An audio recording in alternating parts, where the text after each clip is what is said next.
After the Blue Rock Springs murder of Darlene Ferrin, the first Zodiac suspect was identified after police spoke to Darlene's family. Darlene's two sisters, Pam and Linda, both said she had been followed for months by a man she was terrified of. This man pestered her at the diner where she worked and at her home. Her sisters said Darlene told both of them she had seen this man kill someone. Later, both sisters identified this man as Lawrence Kane. Kane was questioned by Vallejo police, but there was not any evidence to connect him to the crime. Lawrence Kane was born April 29, 1924 in Brooklyn, New York. His birth name was Lawrence Kline. His parents divorced when he was 13 and he was raised by his mother. He joined the Navy Reserves in 1942 and was separated from the Navy due to a strong and unusual attachment to his mother. 25-year-old nurse Donna Lass disappeared September 6, 1970. She left work at 1:50 a.m. from her nursing station at the Sahara Tahoe Hotel Casino. Her car was found at her apartment, but she was never seen again. The next day, an unknown male called Donna's landlord and employer to say that she would not be returning due to a family emergency. 6.5 months after Donna Lass's disappearance, on March 22, 1971, the Zodiac mailed a postcard to Paul Avery of the San Francisco Chronicle. This postcard became known as the Sierra Club postcard, where the Zodiac claimed his 12th victim. In November of 1973, Escalon policeman Harvey Hines was taking night classes at Columbia City College, earning an AA degree in criminology. A professor there shared his interest about the Zodiac case with the entire class. He had a collection of newspapers, news clippings, official documents, and police reports. With all these documents were 2 police reports from the South Lake Tahoe Police Department. These reports were filed by 2 South Lake Tahoe women on March 26, 1971.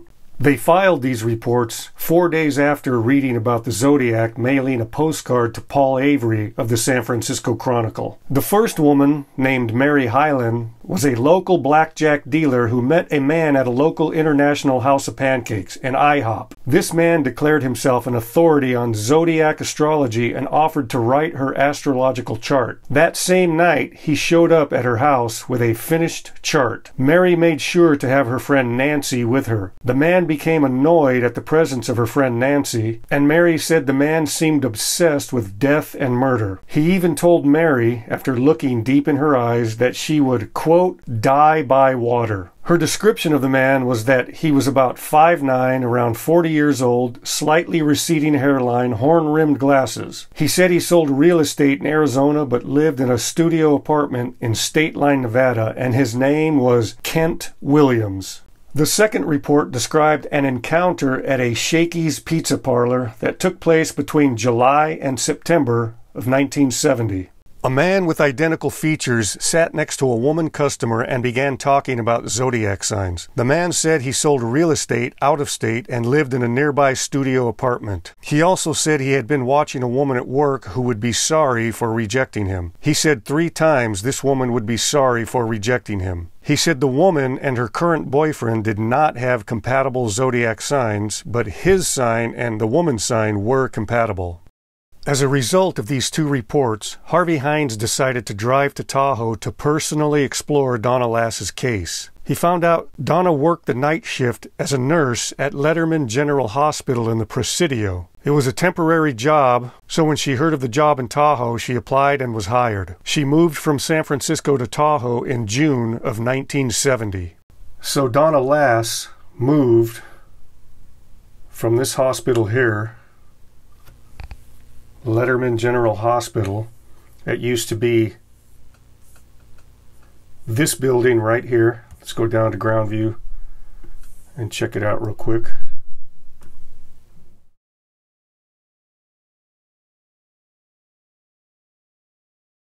And her job here was temporary.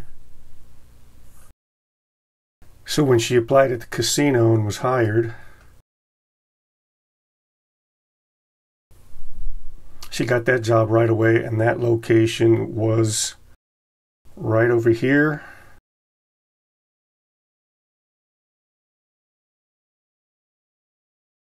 Let's go down to Street View. And this is where the Sahara Tahoe Hotel Casino used to be. This is where she worked at that time.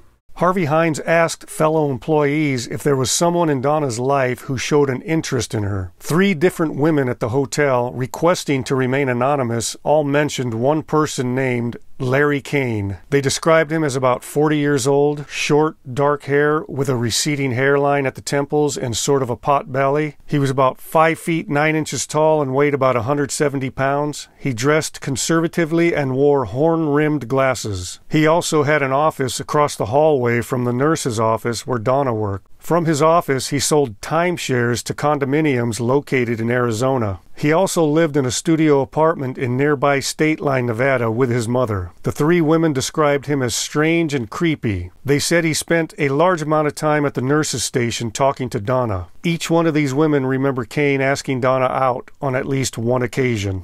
Through DMV records, Hines did deeper research on Kane and found out his true name was Lawrence Kane, and he used several alias names. Larry Kane with a C, Lawrence Barton, and Larry K. He possessed 3 different social security numbers under various names. He had 2 different driver's licenses and claimed 2 different birthdays. He had been arrested 19 times between 1946 and 1968. His last 4 arrests up to 1968 were because of prowling and looking into people's windows at night, which means he was known as a peeping Tom. In 1962, Kane sustained brain damage to the left side of his head above his ear after having a head-on collision with a cement truck in San Mateo, California. As a result of that brain damage, he also began having seizures in 1965, and a psychological evaluation indicated Kane was losing control of self-gratification. His last arrest occurred on August 19, 1968 for prowling, and this was 4 months before the Lake Herman Road murder of David Faraday and Betty Lou Jensen. Harvey Hines also discovered that Lawrence Kane moved from San Francisco to Lake Tahoe in June of 1970 at the same time Donna last did. After these discoveries, Harvey Hines' interest in Kane grew deeper. From here, Hines focused on the Sierra Club card the Zodiac sent to Paul Avery of the San Francisco Chronicle on March 27, 1971, 6 months after Donna last disappeared. Hines found out the winter scene on the card was cut from an ad in newspapers and brochures given to real estate agents. Through further investigation, it was discovered that the place on the card was called the Tappaan Lodge in Northern California, 40 miles north of Tahoe, which was used exclusively by the Sierra Club. Hines realized a search was never done at the lodge after the postcard was received. Hines located the lodge and found out the manager's name was Kent Williams, the same name the horn-rimmed, glasses-wearing man gave to Mary Hyland, the blackjack dealer who met the man at the International House of Pancakes. Hines was able to clear Kent Williams as a suspect, but when he spoke to Williams' ex-wife, she told him about a local resident who happened to come across a burial site in the pines northeast of the lodge. Hines was led to the site by the town's ex-postmaster. The site was marked by stones, sticks, and an odd cross. It was also in the same location as the hole punched out on the postcard. So here's the postcard, and you can see on the front it's addressed to Paul Averly of the San Francisco Chronicle. If you go to the back side, you can see where it has the Sierra Club and the structures right here. In the upper right corner, you can see where the hole punch is, and according to Harvey Hines, this hole is right about exact where that odd cross was found. I find it interesting that if you go to the front of the card, you can see where that hole punches over here, and it punches out the center of the Zodiac sign. It punches out the cross, or that X that goes through the middle. If you go to the lower right corner of the back side, you can see the Zodiac symbol here, and the part that is cut out is the cross right here in the middle, and that cross fills in this hole right here where the odd cross was found on the property. It's almost as if the Zodiac is saying X marks the spot where you will find the 12th victim. Hines dug down 4 feet but found nothing. In a later visit to the Tappaan Lodge area, Hines dug down 3 feet with others and found a pair of women's sunglasses with white plastic frames favored by nurses during the 60s and 70s.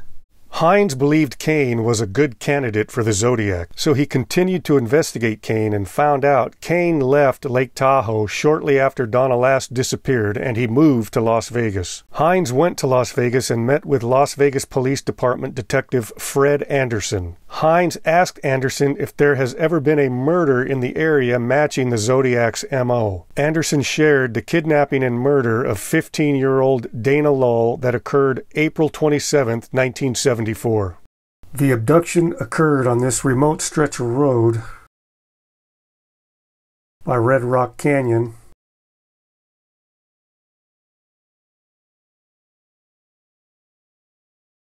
Somewhere in here is what I found out. Donna Lull was sitting in the passenger seat of her boyfriend's car. His name was Roy Tappaan. The suspect approached the right side of the car from behind wearing black gloves and holding a semi-automatic pistol. The suspect ordered Donna out of the passenger seat, and as he struggled with her, Donna's boyfriend Roy escaped. As the suspect drove off with Donna, her boyfriend Roy got a good description of the suspect and his car. It was a 1968 sports car convertible, possibly a Triumph, white with a black cloth roof and a luggage rack. It was missing its front grille. It had spoked rims. Roy described the suspect as about 5 feet 9 inches tall, 160 pounds. He had a round face, short dark hair, and horn-rimmed glasses. About an hour after the abduction, at about 11:40 p.m., a Nye County, Nevada Sheriff's deputy, Tom Hanna, pulled a sports car over for driving erratically on a lonely stretch of desert road. Which means if the abduction occurred here, the kidnapper had to drive around through here, down the 159, and then make a right turn on the 160 and go through here. It takes about a little less than an hour to drive from that area to Pahrump, which is right here, and I think they were possibly driving somewhere along the 372 when they were pulled over, heading to the west. When Deputy Hanna approached, the driver was very friendly and courteous. He was wearing black gloves. He showed a temporary California driver's license. There was a young sandy-haired woman slumped in the front passenger seat, and the driver explained they had driven down from San Francisco and were very tired. Hanna noticed a bumper sticker on the vehicle that said, quote, "Save the puppy fish," end quote. Hanna let him go with just a warning. Deputy Hanna was out of radio range, so he could not call in the license plate. Also, an all-points bulletin had not been issued on the sports car because Donna's boyfriend, Roy Tappaan, was believed to be the suspect for a short time. 2 weeks later, Donna Lull's body was found by 2 geology students from Colorado who were exploring an area 27 miles west of Needles, California, and 125 miles south of Las Vegas. She was found in an abandoned cinnabar mine shaft about 25 feet deep off of a small dirt road named Mountain Spring Road. That area suggests that the killer had to drive down through here, possibly to Baker. He may have taken a road across the desert or gone down to Barstow and taken the 40 all the way to here, and her body was found along this little dirt road about 2 miles north of the 40 exit, which would place her approximately up here, and was found somewhere in the hills in a mine shaft, somewhere in this general area. And the name of this little dirt road was called Mountain Springs Road. As you can see here, Mountain Springs Road.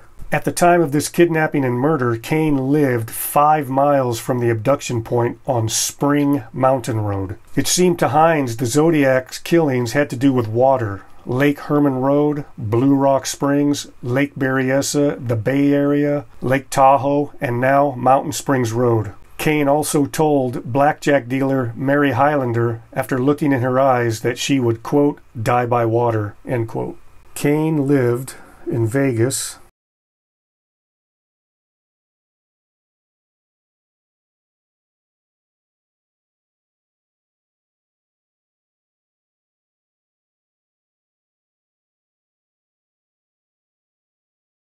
Kane lived off of here, Spring Mountain Road. So if you find Spring Mountain Road in Vegas, you can see how close this really was to the abduction point.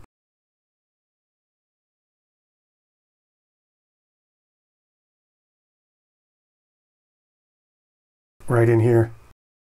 Hines found that Kane owned a 1968 MGB convertible sports car identical to the one driven by the killer. It had a white body, black cloth top, spoke rims, luggage rack, missing front grille, and on August 10, 1974, Kane received a speeding ticket while driving a white MGB convertible in El Dorado County, California. Through DMV records, Hines located the man who bought the car from Kane in December of 1974. The man said the front grille had been damaged or was missing and there was some type of bumper sticker, but he could not remember what it said. He did say that Kane loved tropical fish and had several aquariums in his apartment. Hines learned from Kane's former Las Vegas employer that Kane's favorite bar was the Spring Inn on Spring Mountain Road, a short distance from his apartment. 1 month after the abduction, Dana's boyfriend, Roy Tappaan, saw the killer at the Spring Inn bar. Tappaan went to call the police in the bar, but the suspect left before he could reach them.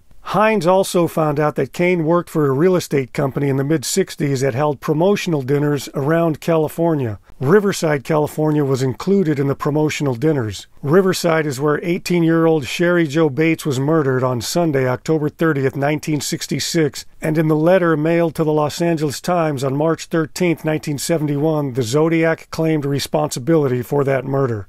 In the letter, he writes, "I do have to give them credit for stumbling across my Riverside activity, but they are only finding the easy ones. There are a hell of a lot more down there." Hines also learned that Kane lived at 217 Eddy Street at the time of the Paul Stine murder. 217 Eddy Street is right here. Kane's apartment was 2.5 blocks from where Paul Stine picked up the killer. This is where Paul Stine picked up the killer.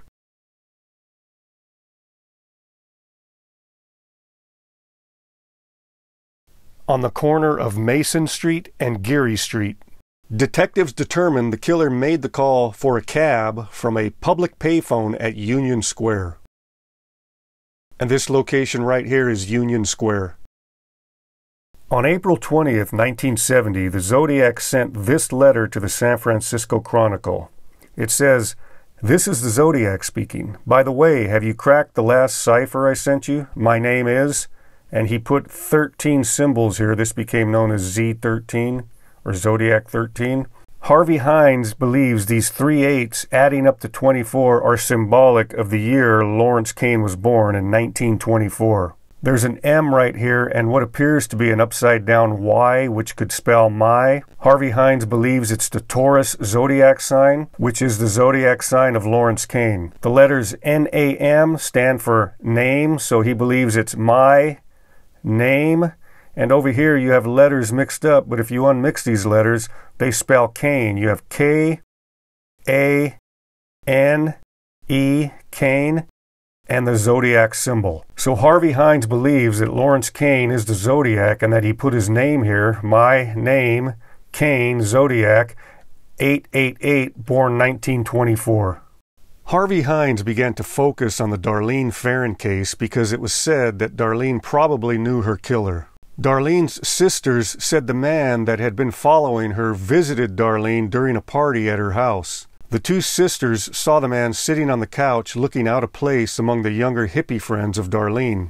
Both sisters said they had seen the man before wandering around Darlene's house, sitting outside in his light-colored Chevrolet sedan, and on one occasion stopping by to drop a package off. In February of 1988, Harvey Hines met with Darlene's sister Linda. Linda was shown a photo lineup. She studied the photos for a moment and then reached out and picked up the photo of Lawrence Kane in the lineup. She began to sob heavily and said, "Thank God it's over. Thank God it's finally over." When asked if she was sure this is the man Darlene feared, Linda was absolutely certain it was him. She then went on to say that when this man smiled, only part of his face would move, which is consistent with his head injury he sustained in his 1962 car accident in San Mateo, California. Hines then visited Darlene's sister Pam with a different photo lineup, including a different photo of Kane. She also picked Kane out of the lineup and was sure he was the guy. Hines then went on and found San Francisco policeman Don Falk, who saw the Zodiac the night of the Paul Stine murder. Falk looked at the photo for a while and then said, quote, "I've seen hundreds of photos since then, and this is the best likeness," end quote. However, he would also say that it had been too long for him to make a positive ID.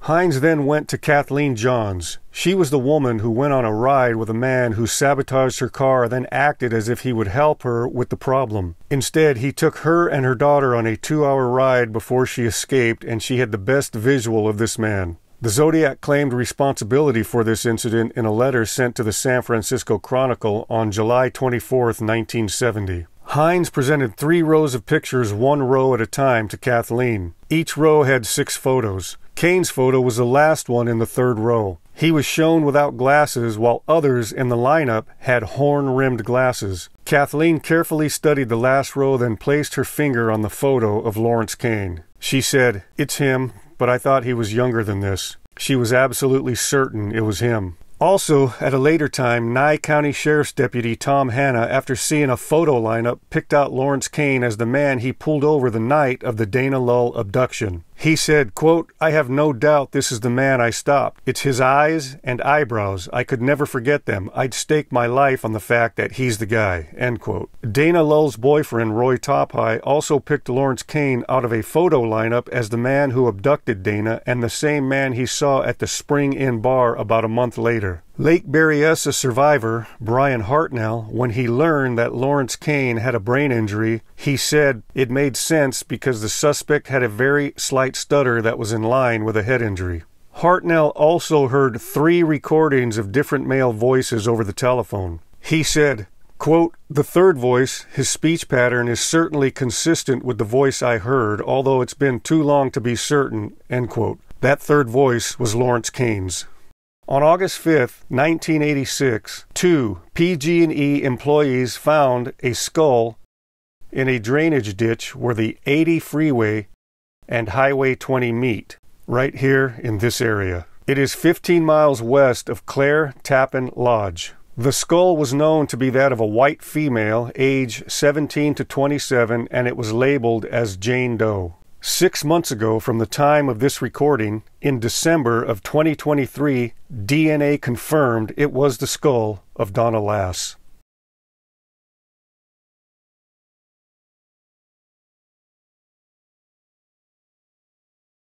"4 years and 4 months after Donna Lass disappeared, on December 27, 1974, this Christmas card was mailed to Donna's sister Mary in Sioux Falls, South Dakota. It was postmarked 940, which means it came from San Mateo, California, which is this place right here. It's the same place Lawrence Kane had his accident where he sustained brain damage. Or it was sent from Santa Clara County, right here, the southern tip of the San Francisco Bay Area, down through here, down past Gilroy, California, in this area. The back side of the card said, "Holiday greetings and best wishes for a happy new year. Best wishes, Saint Donna and Guardian of the Pines." The cursive handwriting here is very nice. Now, if you look at this employee's request for change in records filled out by Larry K., also known as Larry Kane, you can see down here where he signed it in cursive, and he also was very, very capable of very nice cursive. What I also find interesting about this Christmas card is on the cover you have to peek through these pine trees here on the left and the right side to see the one in the middle. In the Zodiac's Sierra Club postcard, you can see down here where it says peek through the pines.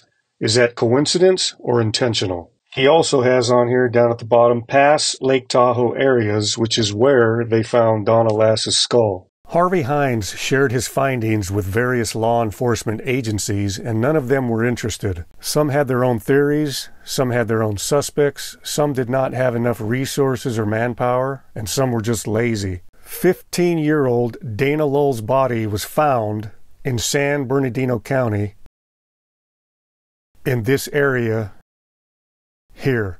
Hines went to the San Bernardino Sheriff's Department and shared his information with investigators Pat Adler and Ron Forbush. In 1977, the 2 investigators drove up to Lake Tahoe to interview Kane. Hines was not happy with their efforts. According to Hines, Kane lied on several subjects and the investigators did not question him further. However, they did come back with a writing sample. And here is a copy of that writing sample, and you can see here they had him write out the alphabet in uppercase letters, and I find it interesting, when you get to the end, he left the letter Z out.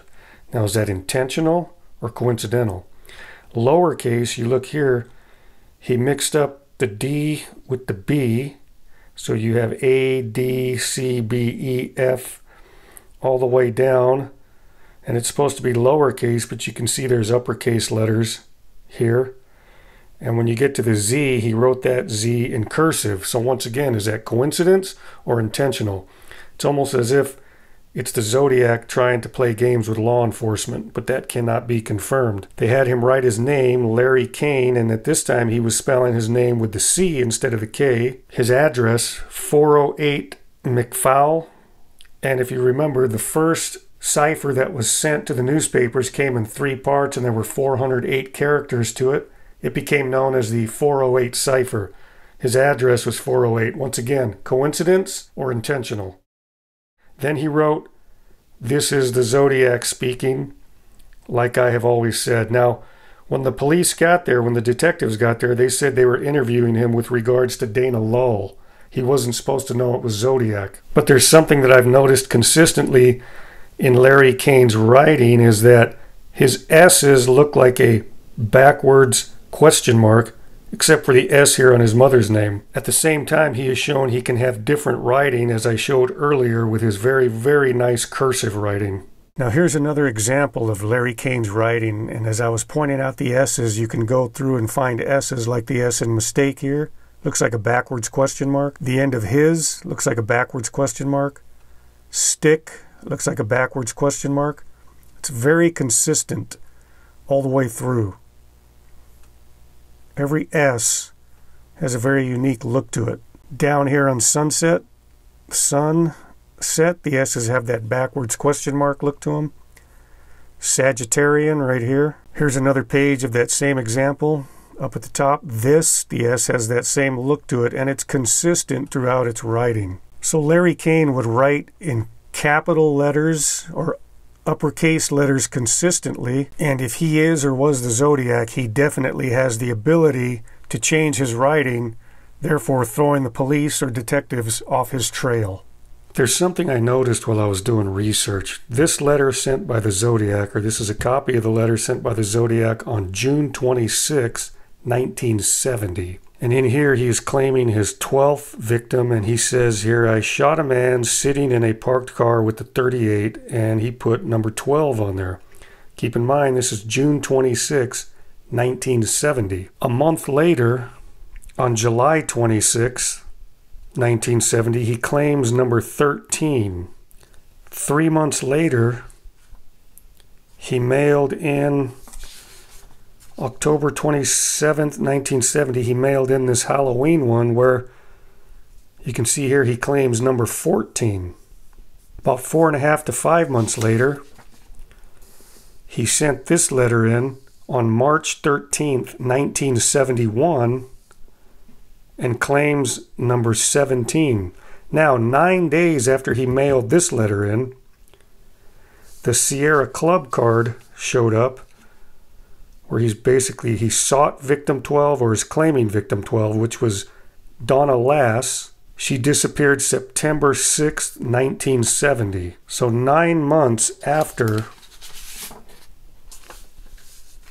he sent this letter in, claiming number 12, which was June 26, 1970, 9 months later, he sought victim 12, sent that in March 22nd, 1971. A little confusing. Don't know what it means or why. Could be because he was trying to create confusion for law enforcement, or could be that it's something entirely different. Just something interesting I thought I'd point out. From 1973 to 1976, Harvey Hines did his research. In 1976, he presented his findings to Captain Conway and Lieutenant Husted of the Vallejo Police Department. After they went over his report, they were skeptical because they already had a strong suspect in mind. That suspect's name was Arthur Lee Allen. I will be covering Arthur Lee Allen on the next video. So there you have it, the Zodiac Suspects, Lawrence Kane, Part 3, right here on the Forrest Haggerty channel.